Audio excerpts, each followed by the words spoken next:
Thank you so much to all of our speakers and again to all of our vendors. You're such a lovely, wonderful public, what a wonderful community. We have there's still plenty of food left over from MCs. Again, thank you to MCs for getting a wonderful lunch for us, giving a great Blue Zones inspired, approved food. So there's lots left. Please enjoy some. Take some on your way out if you want to take some on the road. I'm happy to introduce our final speaker, Lorena Corzatt, who is here representing the local Beekeepers Association. So, Lorena, thank you. Thank you. Do I need this one or this one? Both. I need both. Yeah, ignore that that's on your neck. Okay. I'm not used to talking with a microphone, so I'm used to just yelling at people. So my apologies. I'm Lorena Corzatt. I'm the president of the Klamath Basin Beekeepers Association. So we're in a little bit different vein than all of the rest of the people here, I think, today. We're talking about mental health, getting out there and playing in the bees and seeing what's going on. I've been a beekeeper for about 8 years now, and I love it. I'm a bee geek, and people talk about what gives you joy. Here you go. So this is just by way of introduction. You can probably ignore most of that and go on to the next one. So a lot of people don't know a lot about bees. You've seen pictures of bees, or you see a picture of the inside of a colony, and it's just this crazy mass of insects running around, and a lot of people go, ew, creepy crawly. So I'm going to talk a little bit more about what you see when you're in the colony. Go ahead. So there are 3 castes of bees. Everybody knows about the queen bee. She's in charge, right? Nope. The queen bee has one job, and her job is to lay eggs. She keeps that colony going, and the bees respond to her. They live in a really dark place. It's dark. There's no light inside that colony. We have a box up here. You're welcome to come take a look at it. There's no light in there. So how do they talk to each other? Well, they do it a lot by touch and by smell. And so they're always in communication with that queen to know that there's something good going on. Worker bees. We've all been called worker bees, right? The worker bees, they're the ones who get stuff done. That's right, they are. They do all the work in the colony. They take care of the babies. They take care of the queen because she doesn't feed herself. They take care of bringing in food, taking out waste, taking out the dead. They're the housekeepers. So they do all of that work.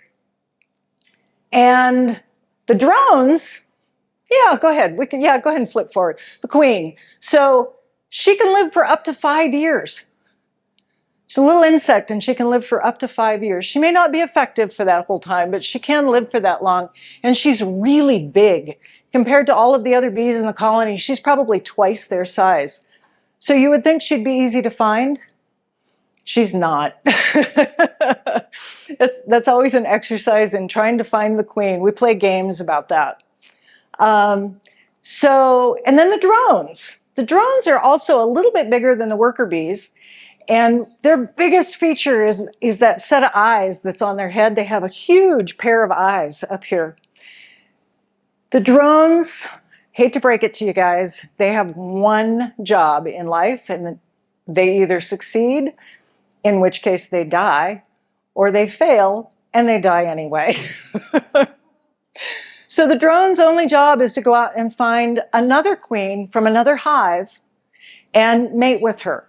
And as soon as they do that, they die. It's all over. But they play that crucial role. So we may see a few drones in a colony. Not many typically. Well, when I say not many, there may be 1,000 drones in a hive of 50,000 bees. So not too many of them. They can't sting. So it's kind of fun at a group event to hand somebody a drone and say, here, because they'll just crawl around on your hand. And at fair, we usually kill a whole bunch of drones by getting them handled too much. So that's what the drones do. The worker bee, she only lives about 6 weeks. She literally works herself to death. So compare that to the queen who lives for up to 5 years. She only lives for about 6 weeks. And she has a barbed stinger. You all know that. You've all been stung by a honeybee, and it's not just the stinger that's in your arm, it's part of the inside of the bee, because it all comes out with her. So she does not want to sting you. She will die. She does that to protect her colony. So the worker bee life cycle, she starts out, this is just as not even a bee yet, she's just a larva. And then she has jobs inside the colony.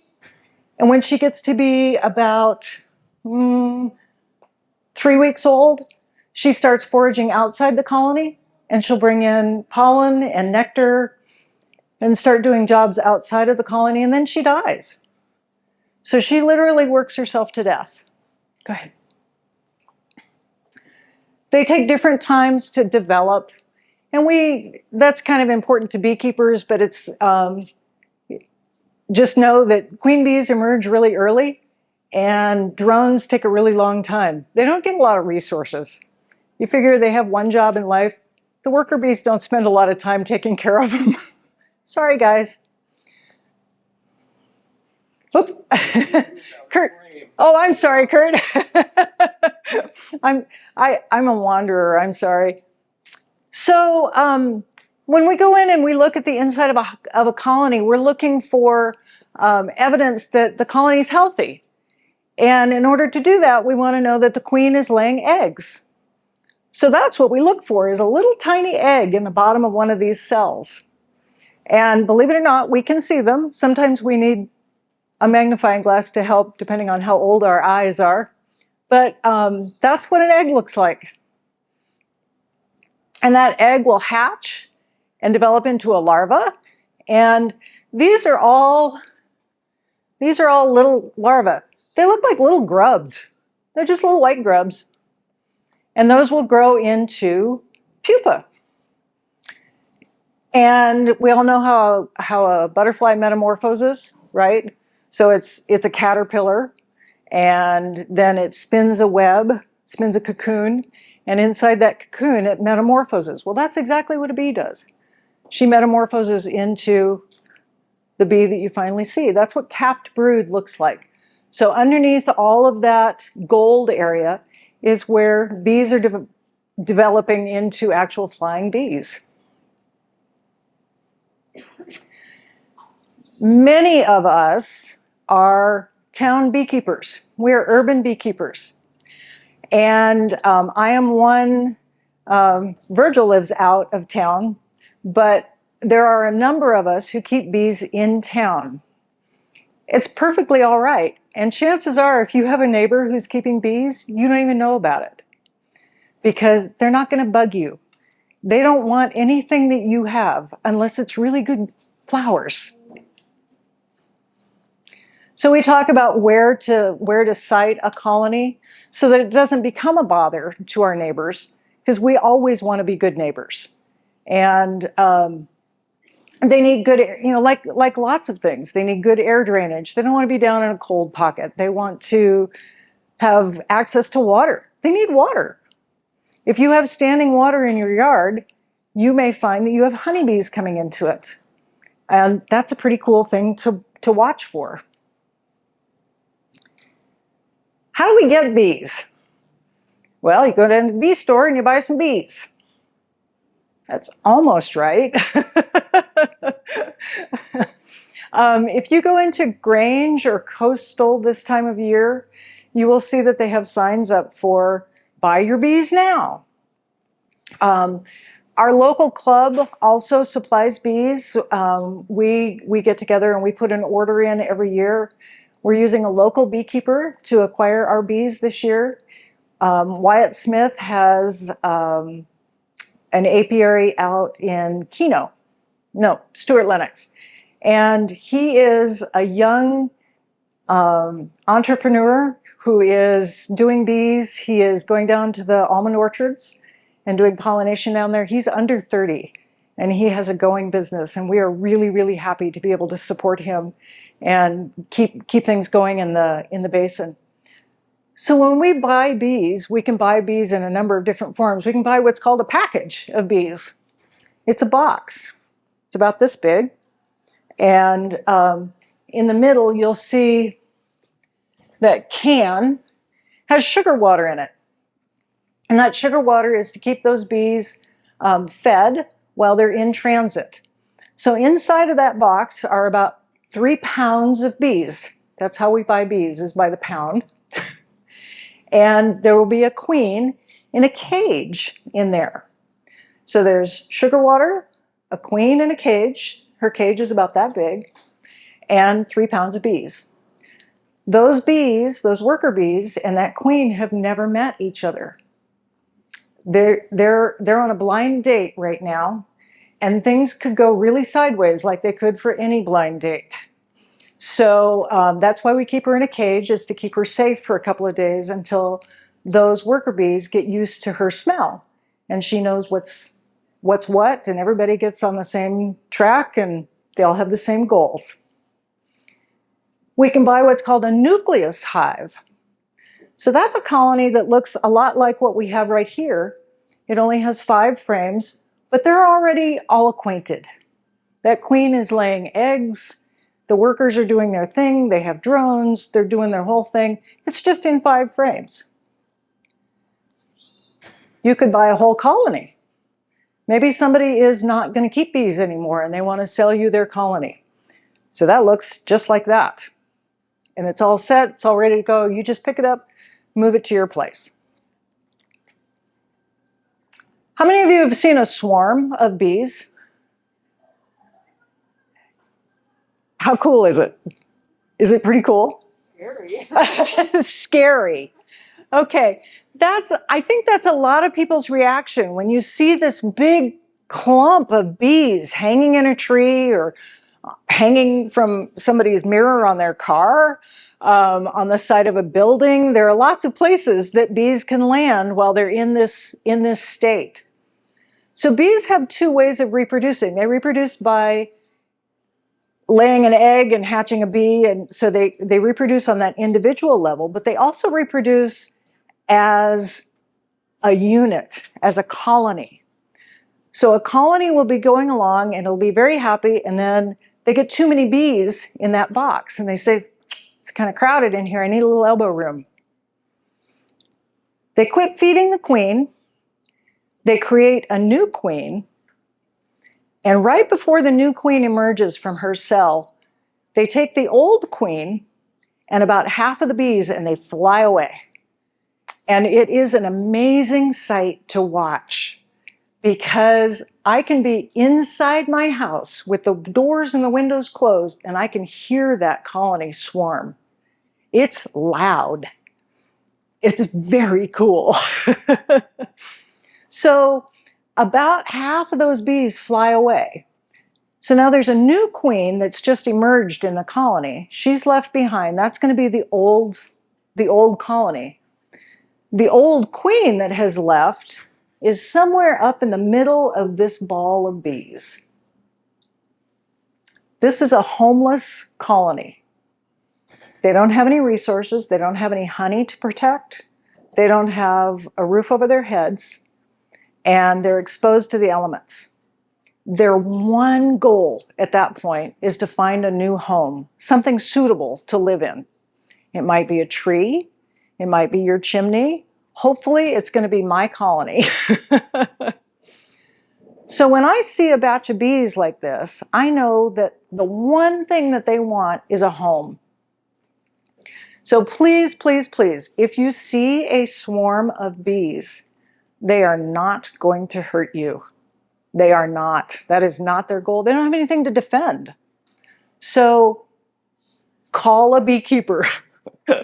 We've got handouts up here that have our phone number on them. We have a website, klamathbeekeepers.org, where you can call and get help with a swarm. We really want to help you because we want to be able to give those bees a home. So what we'll do is when we see that swarm, we'll take a box like this, put it underneath there, give it a good hard thwack, and the bees literally fall into the box. We put a lid on it. If the queen is in there, we'll see this thing happen where all of the bees just march right into the box. Mom's home, we're going home with her. And it is very cool. I invite anybody who wants to watch, give us a call, and we will take you out when we get a swarm. It's so much fun. It's my favorite thing to do. Bee stings. I cannot tell you the number of times when somebody has called me and said, I got stung by a bee. Well, did you get stung by a bee or did you get stung by a yellow jacket? Chances are, around here, it was probably a yellow jacket.